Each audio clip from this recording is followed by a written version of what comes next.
Hi guys, எல்லாருக்கும் வணக்கம் guys. இந்த வீடியோவில் நம்ம என்ன பார்க்க போகிறோன்னா, இந்தியா பார்த்தீங்கன்னா ஃபஸ்ட்டு டெஸ்ட் மேட்ச்சு பங்களாதேஷ் அன்னைக்கு ஆப்போசிட்டாக சூப்பராக வின் பண்ணிட்டாங்கன்னு சொல்லலாம்.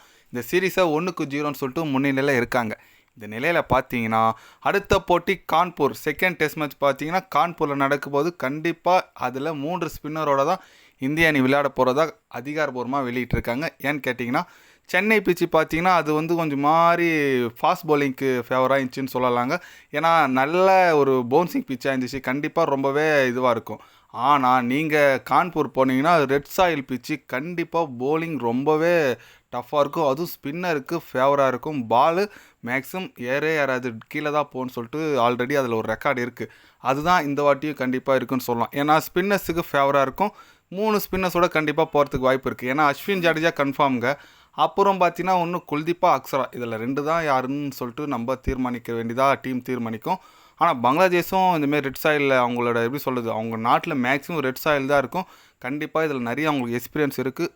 அவங்ககிட்டே நல்ல ஒரு ஸ்பின்னர்ஸ் இருக்காங்கன்னு சொல்லலாம். ஷகிப் அல் ஹசன், மெஹிந்தி ஹசன் சொல்லிட்டு நல்ல குவாலிட்டியான ஸ்பின்னர்ஸ் இருக்காங்க. கண்டிப்பாக பங்களாதேஷும் செகண்ட் டெஸ்ட் மேட்ச்சு கண்டிப்பாக டஃப் கொடுப்பாங்க. அந்த போட்டி நம்ம ஃபஸ்ட்டு போட்டி ஈஸியாக ஜெயிச்ச மாதிரி கண்டிப்பாக ஜெயிக்க முடியாது.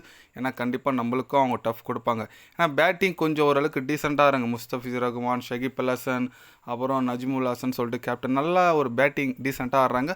போலிங் ஓரளவுக்கு நல்லா இருக்குது. ஃபாஸ்ட் போலிங் டஸ்கின் அகமதுலாம் நல்லா தான் போடுறாங்க.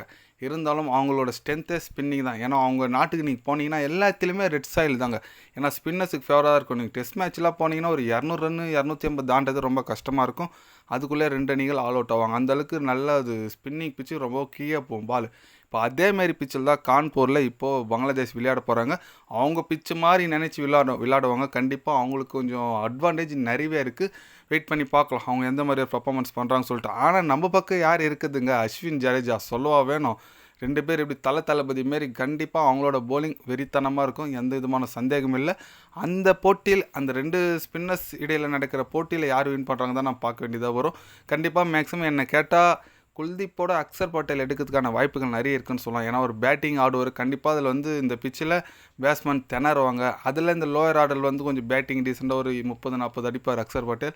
அதுவும் ஸ்பின்னிங்கு சூப்பராக போடுவார். அதனால் கண்டிப்பாக அக்ஸர் பட்டேல் எடுக்கிறதுக்கு நிறைய வாய்ப்பு இருக்குது ஸ்பின்னிங்கில். பார்க்கலாம் வெயிட் பண்ணி. என்னை கேட்டால் அக்ஸர் பட்டேல் தான் வருவார் நான் நினைக்கிறேன். நீங்கள் சொல்லுங்கள், யார் குல்தீப்பா இல்லை அக்ஸர் பட்டேலா, யார் இந்த பிளேயிங் லெவலில் வருவாங்க? உங்களோட கருத்து என்னன்னு சொல்லிட்டு ஒரு கமெண்ட் பண்ணிவிட்டு போங்க. இது போன்ற ஸ்போர்ட்ஸ் நியூஸை தெரிஞ்சுக்கணுன்னா சேனலை சப்ஸ்கிரைபர் லைக் ஒன்று பண்ணிக்கோங்க. கண்டிப்பாக கிரிக்கெட் பற்றி day by day channel update வரும். மறக்காமல் சப்ஸ்கிரைப் மட்டும் கொஞ்சம் பண்ணி வச்சுக்கோங்க. நன்றி, வணக்கம்.